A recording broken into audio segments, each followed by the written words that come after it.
The epistle to the Ephesians is attributed to Paul when he was in prison, and these letters think carefully about how we should live as a new humanity unified in God. Quite a relevant agenda for today. There's one particular phrase that's been at the forefront of my mind for months: this bond of peace. Are we bonded by peace? Are we bonded for peace? What is the bond? What is peace? And what I think I find the scariest is that people don't really think about this, about peace. Jeremy Corbyn recently got bashed in the press for saying that we should invest in peace between Russia and Ukraine, because he was being utopian and not understanding the real conflict. Our society does not think that peace is plausible. And we have so many words to describe destruction, don't we? Annihilation, extinction, elimination, massacring, eradicating, disseminating, we could go on. But as Annie Sharples so wonderfully explained in her beautiful chapter for Young, Woke and Christian, we don't have this vocabulary for peace. Peace for many just means the absence of violence.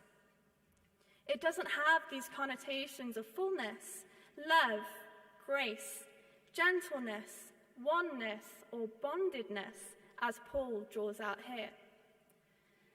We have an inability often to think about life another way.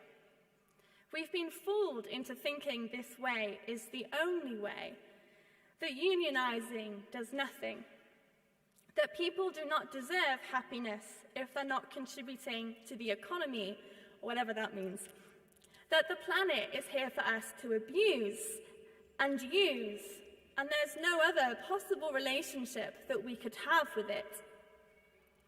And the inhumanity of our righter-than-right government sinking so many of us into poverty makes the rhetoric that there isn't enough seem true, and encourages us to turn against the other, the migrants, the non-whites, the global south calling for reparations as we continue to exploit them.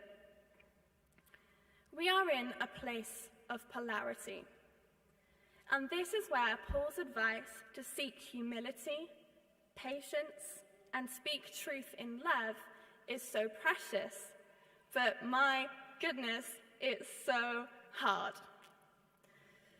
I don't want to deny our anger at the rise of fundamentalism, racism, and destruction is good. But we know that we're called to the costly work of oneness, and that peace is never the absence of the other. This idea of collectivity, or maybe many of us would say stuckness with one another, is quite vital to who the URC is and why we came into existence. I would say that we are continuing our gift towards unity, albeit in a different way. Those of us who work with ecumenism today know that staying together is hard. Recently, some churches have threatened to leave a national ecumenical body because they disagreed with the decision. Especially with our context of rapid church decline, churches have the tendency to draw inwards and increase their own flocks. We, however, have decided to invest in hard conversations about our role in our church context and also about our theological identity. But we're not just concerned to stay together, to continue a status quo. We're tired of how the church is complicit in racist, ableist, sexist, colonial, and classist structures. We actively challenge each other. We're critical and we're bold.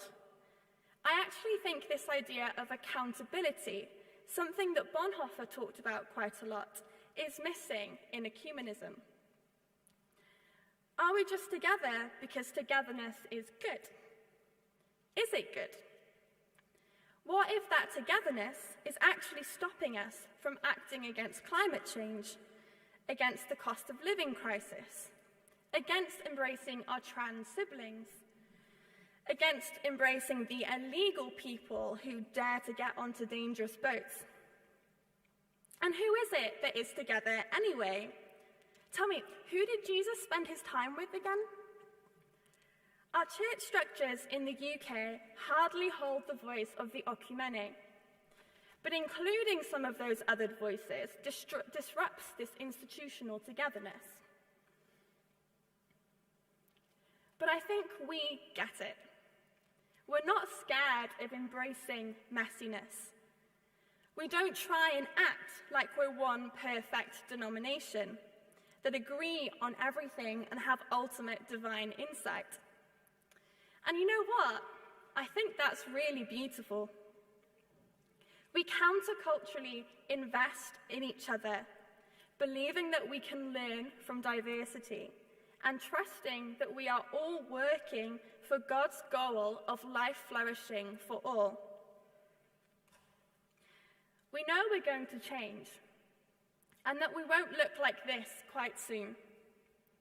But for now, I think we can be proud at how we listen and love and argue and fight together, because the fire of hope is going out and our calling is to unite us to keep it alight.